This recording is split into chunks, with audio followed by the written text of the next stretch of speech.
মেয়েদের একটা কমন সমস্যা, সব সময় বলে তুমি ভালোবাসো না ভালোবাসো না। এই ভালোবাসো না ভালোবাসো না বলতে বলতে Oh my বাংলাদেশে God. এখন জনসংখ্যা প্রায় 40 কোটি।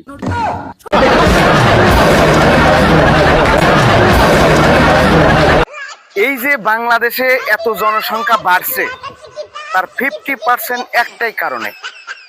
কারণটা কি বলবো? বিশ্বাস করো, কিচ্ছু হবে না।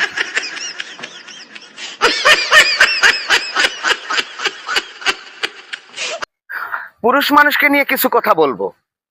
পুরুষ মানুষ সবচাইতে বেশি অবহেলিত। তারা রাগ করে বাবার বাড়ি যেতে পারে না। পুরুষ মানুষ সব সময় ছাত্র। মাও মনে করে বউ শিখাইয়া দিছে, বউ মনে করে মাও শিখাইয়া দিছে। ছোটবেলায় মা বলতো বাবু তুমি কিচ্ছু বোঝো না। বড় হওয়ার পরে বউ বলে তুমি কিচ্ছু বোঝো না। এখন বাচ্চা কাচ্চারা বলে আব্বু তুমি কিচ্ছু বোঝো না। পুরুষ মানুষ তো এটাও বোঝে না ঠিক তার বোঝার বয়সটা কখন।